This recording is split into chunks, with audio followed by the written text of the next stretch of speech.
The arc of a protagonist is a wavering tale.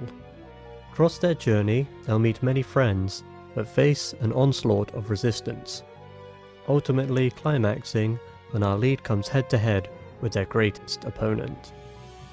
But what if that final foe was a friend by their side from the very beginning? Greetings everyone. For today's discussion, I will be answering the question of what Pokemon would each professor use in battle. Throughout the franchise, we get to battle against 4 of the regional professors, each with wildly different teams. Outside the main canon, we get to battle a 5th, but I will return to that matter later. So, how will I go about designing these teams? Well, looking over the games, we see that each professor takes to different fields of study, and I believe that we can use this to construct their teams. As we also see throughout the games, other trainers tend to keep Pokemon that would either assist or be picked up across that particular person's profession, such as police officers and sailors, or those with an enthusiasm towards a particular hobby, like the painters or bird keepers. The painter, for example, keeps Smeargles to help collaborate with their pieces of art. The sailors have fighting types to help with all the heavy lifting and intense work that could be found aboard a ship, bringing on possible water types that might have been found across the ocean throughout their many voyages. Police officers also use fighting types, most likely to help combat crime. They also tend to carry canine type Pokemon, most likely to be used as sniffer dogs. Lastly, for bird keepers, well, it's in the name. They keep birds. All their Pokemon are birds. As one final note, as these battles are going to be designed around being in-game encounters, I will only be using Pokemon found in that professor's game. For some professors that have games in multiple generations, however, I will show updated versions of those teams too. Every professor's team, in some way, would have Pokemon that either assisted them with their studies, or would have been added to their team while progressing through their research. To prove this, I believe that we can use the professors that we do canonically battle within the games. Starting off with Professor Sada and Turo from Pokemon Scarlet and Violet. While we only battle their AI counterparts, I still believe that the teams they used are what the originals would have had by their side.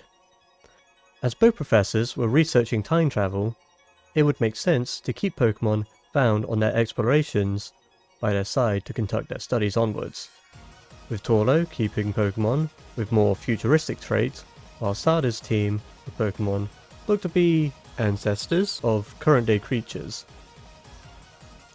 Not only would catching these Pokemon allow them to more easily study them, but bringing them back to the present could show the results of their research. Sadly, their Pokemon would be left in the hands of the machines that they had created.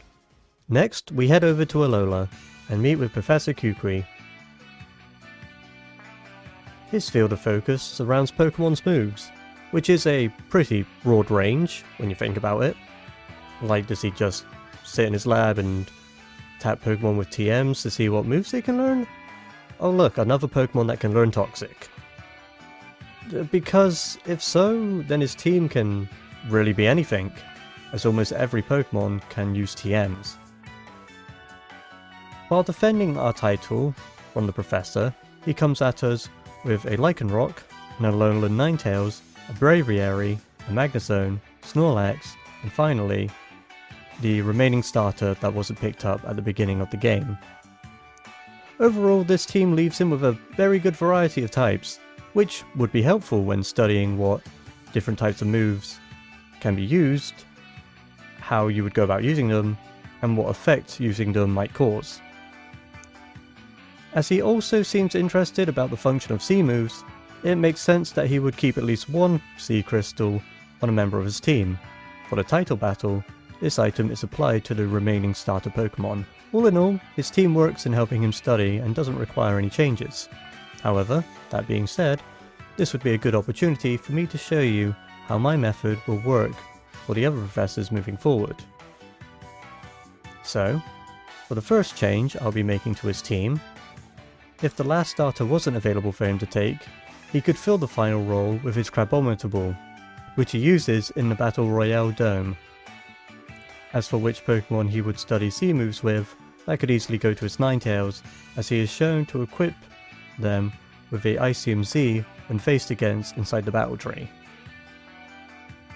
Next, I want to take the idea of Pokemon moves, but narrow it down into two more precise categories. First, we have a team built around Pokemon with unique Z-moves. Being a new feature of the games at the time, having a team built around them would be ideal for him to study. While yes, he would only be able to use one Z-move per battle, remember, I stated that I would be building these teams around the idea of Pokemon that would help them in their research, not in battle. Though this doesn't mean that both he and future professors wouldn't just equip different items to the remaining Pokemons in their team. Lastly, for this professor, I built a team around Pokemon found in Sun and Moon that have moves that are only unique to them. As if Kukui is studying moves, finding and reviewing these types of moves would be of great interest to the professor. Funnily enough, in every category, Lycanroc was able to be used on each team. And as his highest level Pokemon to boot, I think it makes a well-fitting partner for the professor. With all that said, however, once again I believe that his original team is a perfect fit for the professor. I just wanted to demonstrate the alternatives in hopes to help everyone understand the teams moving forward. So, here are the rules to help build Pokemon teams for the remaining professors. Number 1. The Pokemon must be able to be encountered in that professor's region. Number 2. Pokemon used must in some way be connected to the field of study to which that professor is undertaking. 3. As these battles are designed to be late game encounters, most professors will use final stage Pokemon, even if pre-evolutions better fit that professor's field of study. All teams will also consist of 6 Pokemon. Number 4. Pokemon seen, used by the professor throughout the games, can be added to their teams, even if they don't quite fit the field of study. Think of this as them helping the professor in other ways, such as travelling or maybe battling the Pokemon that would then later be added to their teams. Lastly, the professors cannot use legendary or mythical type Pokemon. Now, while technically not canon, our next professor was planned to battle against the protagonist. However, as it stands, in Generation 1, the only way to do so is by the use of glitches to force the encounter. Professor Oak, from Kanto, comes at the trainer with a team of 5, these Pokemon being Tauros, Gyarados, Arcanine, Exeggutor, and the final stage of whichever starter wasn't picked at the beginning, which thankfully gives us a basis to work with. But does this party relate to his field of study? As of the relationship around Pokemon and humans. First off, we see the professor has 2 Pokemon which are considered to be incredibly aggressive. Tauros in their Gen 1 Pokédex entries are stated to always be rowdy, and that when it finds an enemy to attack, it will charge them until it strikes. While Gyarados is said to be destructive, and can and has destroyed cities with its rage. Meanwhile, on the flip side, he carries an Arcanine, a Pokemon that in all of its original Pokédex entries calls to attention how people are charmed by this Pokemon, with some cultures even calling it legendary. We also see a strong bond to helping humans with this Pokemon, as both Arcanine and Growlithe are seen in both games and in other forms of media, serving and protecting officers of the law. Exeggutor is an odd one in the bunch. At first I thought it could be here, as many psychic types can communicate with people telepathically. However, their line are telepathic, but it can only communicate this way with other members of its line. At least as far as we can tell. Maybe it could be testing if longer exposure to humans could be leading to becoming telepathic with them.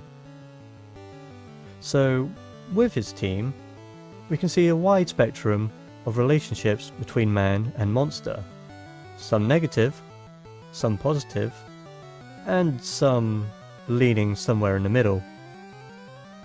In all honesty though, whether this could be the reason or not wouldn't really matter, as Professor Oak's field of study revolves around the relationship between all Pokemon and people, meaning that any Pokemon could end up on its team. This is why I also believe that he keeps the last starter, as seeing how two new trainers bond with their Pokemon, he could also see how their relationship differs from someone who has been around Pokemon their whole life. This is why I feel that his team fits him and his research perfectly. But there is one element that we have overlooked. What would his 6th Pokemon be? Now, as I mentioned, realistically it could be any Pokemon found in Kanto. Because of this, I have decided to narrow it down using the Pokemon that he is actually seen canonically using in the games. First off, we have either Nidoking, evolved from his Nidorino within the intro Generation 1, a Nidoqueen, evolved from his Nidoran at the beginning of Generation 3, or finally, a Marowak from, you guessed it, his Cubone from Generation 7. We do also see him use a Marill in both Gen 2 and 4, but due to this Pokemon not being encountered in Kanto, regardless of the generation, we will be ignoring it. Other options could be either Raichu or any of the evolutions, as both are used as starters in Pokemon Yellow. In fact, if we said that Oak didn't use any of the original Kanto trio, then he could add both to his team. As for which evolution I think would best fit his team, if we battled him in Generation 1, and if he wasn't using Raichu, then I'd pick Jolteon. If he does have the Raichu however, then maybe it depends on which starter the player picked. As for Generation 3, I feel that Umbreon would make for a good pick, as we know that Red would go on to have an Espeon on his team, once beating the Indigo Prophecy before climbing Mount Silver, leading to a nice contrast between the two. However, for Generation 7, I feel that the perfect choice to add to his team would definitely be Sylveon, as, like both Umbreon and Espeon, this Pokemon can only reach this form with either a high enough friendship or, as of Gen 6 and 7, affection. With Sylveon also being the intertwining Pokemon, which could link back to Oak's research of intertwining the relationship between people and Pokemon. Professor Elm from the Johto games specialises around the study of Pokemon breeding. It would then only make sense to build his team around Pokemon that can only be attained by this method, or by greatly playing a part in its practice. To lead his team into battle, I'll be saying that Elm would start with the parent of almost all Pokemon, Ditto. As due to Ditto being able to transform into other Pokemon, Elm wouldn't need to fill his lab with multiple Pokemon of the same egg group, just the one he wants to study, and then his Ditto to fill in the rest. On the other hand, this could possibly help study any differences between Pokemon born from two different Pokemon of the same egg group, and ones born from a Ditto and a different partner.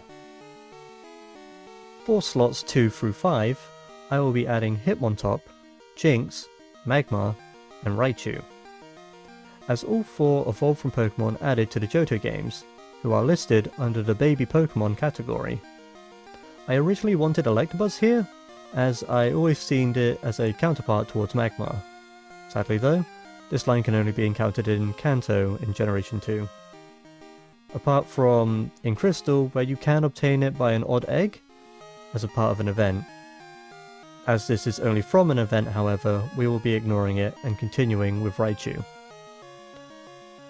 I trust that for Elm's final slot, we can all agree that Togetic would make for an ideal partner for the Professor, as aspects of both of its designs throughout its evolutions are egg-themed, as well as the Togepi line being one of the most iconic duo added to Generation 2. So, here is what I believe Elm would bring into battle. For Generation 2, Generation 4, however, I'll be making some changes. Starting off, any Pokemon that received an additional evolution from this generation will head on to that stage, adding Magmortar and Togekiss to his team. While the Elekid line will still be unattainable for the Professor, this doesn't mean that Raichu is safe either. Aside from Elm's Ace, the rest of his team are Pokemon who have at least one form originally released in Generation 1. And, with the Pikachu line being one of the most recognizable Pokemon from Generation 1, I wanted to give Elm a Pokemon more notable from the Johto games. Which is why Sudowoodo will be replacing the Electric Mouse. Instead of gaining an evolution in Generation 4, Sudowoodo gained a pre-evolution in the form of Bonsly, which was also added to the list of baby Pokemon. And as the Pokemon, once known for tricking players into believing it was a tree needed to be cut down, can now be one of the few faces against the protagonist when battling against Professor Elm. Let's change things up and move over to the far end of the roster with Professor Magnolia. Observing the possibilities, uses and effects of Dynamaxing Pokemon within Galar, I feel that the option for her team would go as followed. Meowth, Eevee and Pikachu taking the first 3 slots in her team, staying in their first forms as all of them gained unique Gigantamaxes, a Poltergeist, because I wanted her to have at least one Pokemon that could only have a regular Dynamax form. For comparison studies, let's say. And I've seen some art with Poltergeist and the Professor paired up together and thought it was a nice duo. A Corviknight taking slot number 5, as once again, I wanted to add another Pokemon with a unique form. And for the final option of Team A, I will be adding what will probably be the biggest shock of them all, Melmetal. I understand that this goes against the rule of using Pokemon only obtained in that Professor's region, however, the reason why I'm choosing it is due to the idea of spectacle.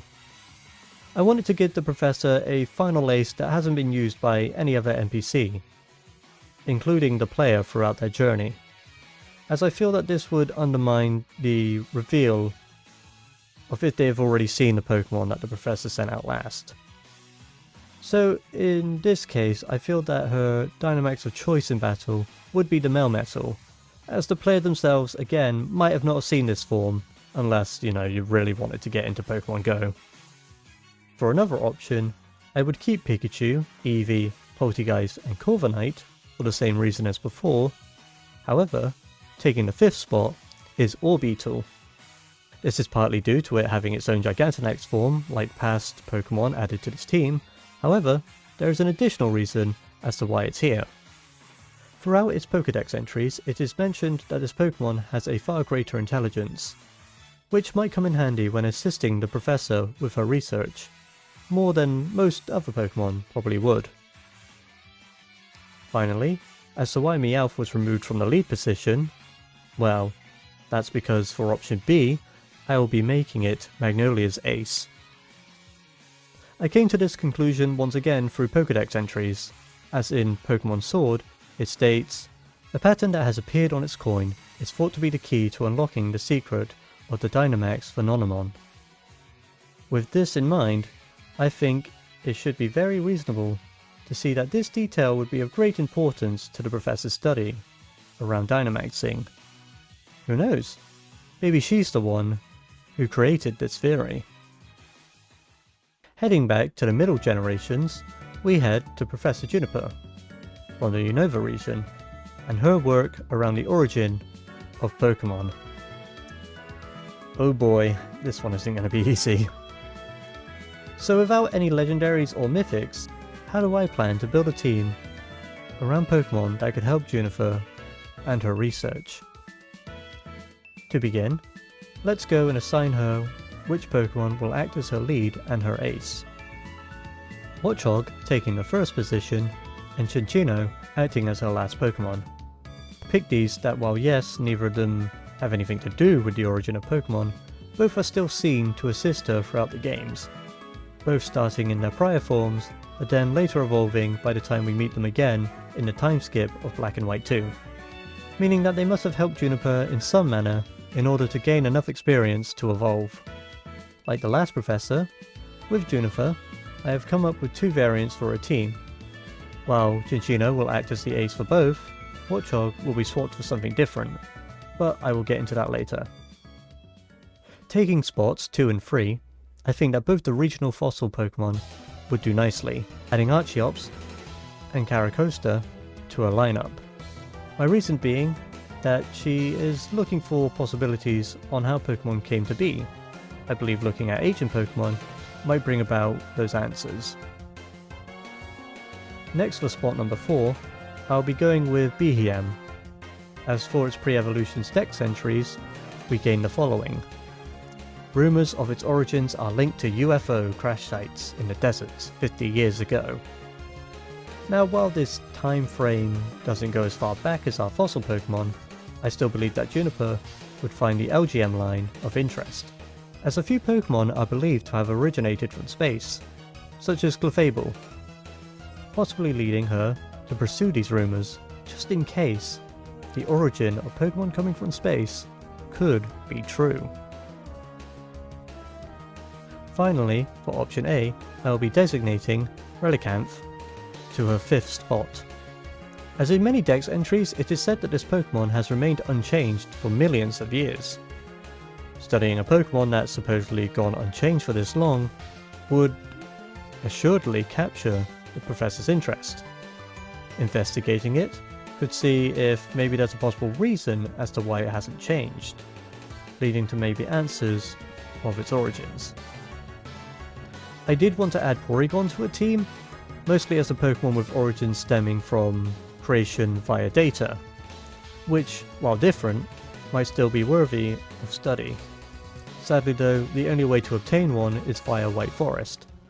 So, not impossible, it still is quite a lot of effort to be added to a team, in my opinion. For her second variation of a team, I wanted to replace both Watchog and Relicanth. The former, due to it not really fitting her field of research, and the latter because I didn't want her using 2 Pokemon of the same types. With this in mind, I would replace both with Claydol and Golurk, as both Pokemon share similar origins, with the pair being created by humans in order to protect and serve them, almost in a similar way to how Porygon was also created by humans. I believe that having both Pokemon that either originated through nature, being processed by humans, or even coming from places far and unknown, would make for a perfect mix of Pokemon of different origins to fit on Juniper's team. Though really, Professor Juniper should have just had a conversation with Professor Sada about Pokemon from the past. Oh wait, it might be a bit too late for that.